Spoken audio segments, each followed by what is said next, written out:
বিনিয়োগ বন্ধু চ্যানেলে আপনাদের সকলকে স্বাগত জানিয়ে শুরু করছি আজকের বিষয়। আজকের বিষয় হলো শেয়ার মার্কেটে যারা লং টার্ম এবং শর্ট টার্মে ইনভেস্ট করতে চান তাদের জন্য এই ভিডিওটি বিশেষ গুরুত্বপূর্ণ। আমরা অনেকেই শেয়ার কিনে থাকি, কিন্তু অজান্তেই হয়তো সেই শেয়ারগুলো কিনে থাকি। শেয়ার কেনা বেচার সময় প্রথমত শেয়ার কিনতে গেলে শেয়ারটা কি ভালোভাবে যাচাই করতে হবে, অর্থাৎ শেয়ারটা কতটা তার মধ্যে শক্তি আছে আগামী দিনে তার প্রাইস বৃদ্ধির জন্য, অর্থাৎ যে লাভের জন্য আমরা শেয়ারে ইনভেস্ট করি সেই শেয়ারটা কতটা লাভ দিতে পারবে। সেই বিষয়টা জানতে গেলে আমাদের শেয়ার সম্পর্কে গভীর জ্ঞান থাকা দরকার। আর এই গভীর জ্ঞান রাখার জন্য আমাদেরকে কিছু বিষয় জানতে হয়। এই বিষয়গুলি আমাদের জানা অবশ্যই দরকার। তা না হলে শেয়ার মার্কেটে স্টকস কেনাবেচার ক্ষেত্রে আমরা ভুলভ্রান্তি করে ফেলব এবং বড় ধরনের একটা লসের সম্মুখীন আমরা হব। তাই শেয়ার মার্কেটে শেয়ার কেনাবেচার জন্য আমাদের যেসব বিষয়গুলি গুরুত্বপূর্ণ সেই বিষয়গুলি নিয়ে আমি হাজির হয়েছি এই ভিডিওতে।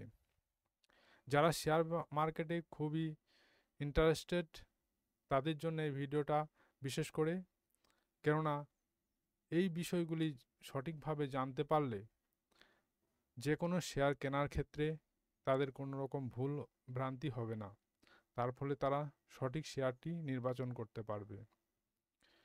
চলুন দেখে নেওয়া যাক এই সঠিক শেয়ার নির্বাচনের ক্ষেত্রে আমাদের কোন কোন বিষয়গুলি জানতে হবে। প্রথমে আমি এখানে নোট করে রেখেছি যে শেয়ার নির্বাচন করতে গেলে কি কি বিষয় আমাদের লক্ষ্য রাখতে হবে। লেখা আছে শেয়ার বিশ্লেষণ করতে হলে কিছু মূল দিক সম্পর্কে জানা জরুরি। সাধারণভাবে বিশ্লেষণকে দুই ভাগে ভাগ করা যায়। একটা হলো ফান্ডামেন্টাল অ্যানালাইসিস এবং আর একটা হলো টেকনিক্যাল অ্যানালাইসিস। এই ফান্ডামেন্টাল এবং টেকনিক্যাল এই দুটো বিষয় আমাদের জানতে হবে। আর এই দুটো বিষয়ের মধ্যে কি কি বিষয়গুলি আছে সেগুলি আমরা সংক্ষিপ্ত আকারে একবার দেখে নেব। ফান্ডামেন্টাল অ্যানালাইসিস করার ক্ষেত্রে আমরা যে বিষয়গুলি দেখতে পাচ্ছি সেই বিষয়গুলির মধ্যে ফান্ডামেন্টাল এবং টেকনিক্যাল। কোনো শেয়ারকে নির্বাচন করার ক্ষেত্রে ফান্ডামেন্টাল বিষয়টা কেন আমাদের জানতে হবে, তার কারণ কোম্পানির আসল শক্তি যেটা আছে, অর্থাৎ কোম্পানিটা আগামী দিনে কেমন পারফর্ম করবে তার সেই শক্তিটা কিন্তু এই ফান্ডামেন্টাল বিষয় থেকে আমরা জানতে পারবো। এই ফান্ডামেন্টাল বিষয়ে কি কি আমাদের জানতে হবে চলুন দেখে নেওয়া যাক। প্রথমে আছে কোম্পানির ব্যালেন্স শিট ও আর্থিক অবস্থা, অর্থাৎ একটা যে কোম্পানি সেটার মধ্যে যে আয় ব্যয় হয় সেই বিষয়গুলো সম্পর্কে আমাদের জানতে হবে। প্রথমত আয় জানতে হবে, রেভিনিউ জানতে হবে, অর্থাৎ ওই শেয়ার বা স্টকটার মধ্যে রেভিনিউ কত হয়েছে, আয় কত হয়েছে। সেটা বাৎসরিক হতে পারে, সেটা কোয়ার্টারলিও হতে পারে। এরপর আমাদেরকে জানতে হবে কোম্পানিটি কি মুনাফা করছে, অর্থাৎ প্রফিট কি দিচ্ছে কি দিচ্ছে না। শুধু আয় করলে তো হবে না, প্রফিটটাও দেখতে হবে। আর দেখতে হবে কোম্পানিটার মধ্যে কোনো ঋণ আছে কিনা। দেখা গেল কোম্পানিটা কোটি কোটি টাকা ঋণ নিয়ে বসে আছে, বাস কোনো রকম ক্ষতির সম্মুখীন হলে কোম্পানিটা একদম ধসে যেতে পারে। তাই ঋণ যত কম থাকবে তত ভালো, স্বাভাবিক নিয়ম। আমাদের কাছে ঋণ যত কম থাকবে তত আমরা একটা ফ্যামিলির কে বেশি সহযোগিতা করতে পারবো। ঠিক একই রকমভাবে একটা কোম্পানির মধ্যে ঋণ থাকলে সে ক্রেতাদের, অর্থাৎ যাদেরকে সার্ভিস দিচ্ছে তাদেরকে সুবিধা দিতে পারবে না। এবার নগদ প্রবাহ, অর্থাৎ হাতে কত টাকা আছে, এটা হলো ক্যাশ ফ্লো, অর্থাৎ কোম্পানিটির মধ্যে ক্যাশ ইন হ্যান্ড কত আছে। ভ্যালুয়েশন রেশিও, কোম্পানিটির মধ্যে ভ্যালুয়েশন রেশিও আছে, যেখানে কয়েকটা ম্যাথামেটিক্যাল জিনিস আছে, যেটা হচ্ছে PE ratio, price to earning, PB ratio, price to book, আর ইপিএস, আর্নিং পার শেয়ার। এই তিনটি বিষয় আমাদের জানতে হবে। এবার দেখতে হবে ফান্ডামেন্টালের মধ্যে ডিভিডেন্ড ও রিটার্ন কেমন আছে, অর্থাৎ কোম্পানিটি কি ডিভিডেন্ড দিচ্ছে কি দিচ্ছে না। এছাড়াও জানতে হবে ডিভিডেন্ড ইল্ড কেমন আছে। এই বিষয়গুলো আমাদেরকে কোনো কোম্পানির মধ্যে সঠিকভাবে জানার জন্য এই বিষয়গুলিকে জানতে হবে। এবার দেখতে হবে ওই কোম্পানিটির মধ্যে বিজনেস মডেল ও সেক্টরগুলো কোন সেক্টরের মধ্যে আছে, অর্থাৎ কোম্পানি ব্যবসার ধরনটা কেমন, প্রতিযোগী কোম্পানির সঙ্গে তুলনা করতে হবে, অর্থাৎ পিয়ার কোম্পানি যেগুলো আছে সেই কোম্পানিগুলোর সঙ্গে তার তুলনা করতে হবে। এবার চলে আসি ম্যানেজমেন্ট ও ভবিষ্যৎ পরিকল্পনা। ওই কোম্পানিটা অর্থাৎ ওই স্টকটার মধ্যে যে ম্যানেজমেন্টে যিনি আছেন তার চিন্তাভাবনা, অর্থাৎ ভবিষ্যতের জন্য কীরকম চিন্তাভাবনা আছে, নতুন প্রজেক্ট আছে কি না আগামীতে, এই বিষয়গুলোকে আমাদের দেখতে হবে।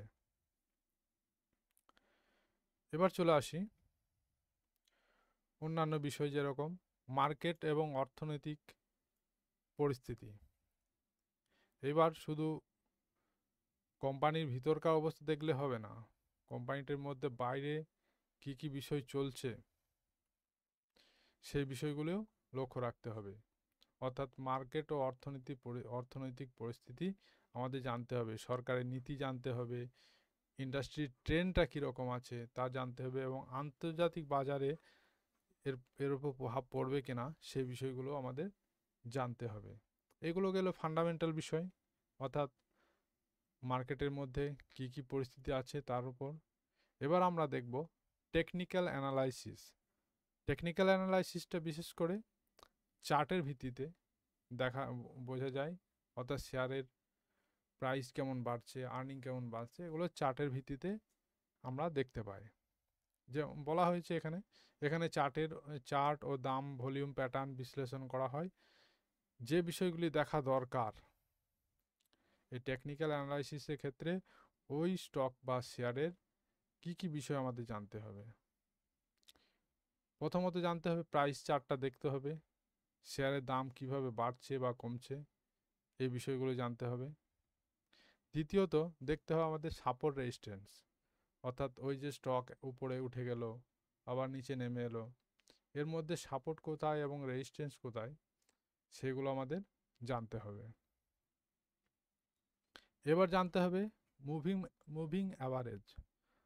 দীর্ঘমেয়াদী এবং স্বল্পমেয়াদী বিনিয়োগ করার ক্ষেত্রে আমাদেরকে 50 দিনের এবং 200 দিনের যে মুভিং অ্যাভারেজ রেখা, সেই রেখাটা আমাদেরকে লক্ষ্য করতে হবে, অর্থাৎ তার উপরে কখন যাচ্ছে এবং তার নিচে কখন আসছে এই বিষয়গুলো লক্ষ্য রাখতে হবে। এগুলো আগামী দিনে ভিডিওতে আমি নিয়ে আসবো। এরপর ভলিউম অ্যানালাইসিস করতে হবে, অর্থাৎ শেয়ারের দাম উঠছে তখন ভলিউম কি বাড়ছে না কমছে, বা শেয়ারের দাম যখন কমে যাচ্ছে তখন ভলিউমের কি হচ্ছে, অর্থাৎ মানুষ কি সেটাকে কিনতে চাইছে না বিক্রি করতে চাইছে, এই বিষয়গুলো আমাদের লক্ষ্য রাখতে হবে। এটা হলো ভলিউম অ্যানালাইসিস। এছাড়া কিছু বিষয় আছে যেমন আরএসআই, এমএসিডি, বলিঙ্গার ব্যান্ড, এগুলো বাজারের শক্তি এবং দুর্বলতা মাপার ইন্ডিকেটর, এবং এগুলোর সাহায্যে আমরা এই টেকনিক্যাল অ্যানালাইসিস করতে পারি। এছাড়া 3 নম্বর বিষয়ে আমরা যেটা আমাদেরকে লক্ষ্য রাখতে হয় প্রতিনিয়ত, সেটা হলো নিউজ, ইভেন্ট, সরকারি নীতি, কোম্পানির ঘোষণা, নতুন প্রজেক্ট, এইসব মামলা সংক্রান্ত কিছু বিষয়, আদালতে কি হচ্ছে না হচ্ছে, কিছু মামলা কোনো রায় দিচ্ছে কিনা কোনো কোম্পানির, এইসব বিষয়গুলো আমাদের লক্ষ্য রাখতে হবে। এছাড়া গ্লোবাল যে ফ্যাক্টর, আন্তর্জাতিক কোনো বিষয়, আমেরিকা কখন কি বলে ফেললো, এইসব বিষয় যেমন আন্তর্জাতিক বাজার, মুদ্রাস্ফীতি, ডলারের দাম, তেলের দাম, এগুলো প্রভাব বিস্তার করে অনেক স্টকের মধ্যে, তাহলে এই বিষয়গুলো আমাদের লক্ষ্য রাখতে হবে। এবার চলে আসি সেন্টিমেন্টাল অ্যানালাইসিস, অর্থাৎ বিনিয়োগকারীদের আস্থা ও বাজারে মানসিকতা, বিনিয়োগ যারা করছেন তাদের কি চিন্তা ভাবনা, আর বাজার অর্থাৎ বাজার, টোটাল বাজার, ক্রেতা বিক্রেতা সমস্ত কিছু তাদের চিন্তা ভাবনার উপরও এই স্টকের দাম ওঠানামা নির্ভর করে। তাহলে আমরা কোনো একটা স্টককে বিশেষভাবে সঠিকভাবে জানতে গেলে আমাদের ফান্ডামেন্টাল এবং টেকনিক্যাল এই দুটো বিষয়কে আমাদের জানতে হবে। এই যে পয়েন্টগুলো আমি করে দিলাম, এগুলো যদি ফলো করেন তাহলে কোনো একটা স্টক নির্বাচনের ক্ষেত্রে আশা করি কোনো রকম ভুল হবে না। এই ভিডিওটি যদি ভালো লেগে থাকে তাহলে অবশ্যই চ্যানেলটাকে সাবস্ক্রাইব করে নেবেন, কেননা যদি আপনারা সাবস্ক্রাইব করেন তাহলে আমার উৎসাহ আরও এক গুণ বেড়ে যাবে এবং আগামীতে আরও নতুন নতুন ভিডিও আনার চেষ্টা করব এবং আরও ভালোভাবে আপনাদের সামনে উপস্থাপন করার চেষ্টা করব। আজকের মতো এখানে ভিডিওটি শেষ করলাম। যদি ভালো লেগে থাকে তাহলে অবশ্যই আবার বলছি চ্যানেলটাকে লাইক সাবস্ক্রাইব করে পাশে থাকার অনুরোধ রইল। Thank you. সকলে ভালো থাকবেন, সুস্থ থাকবেন।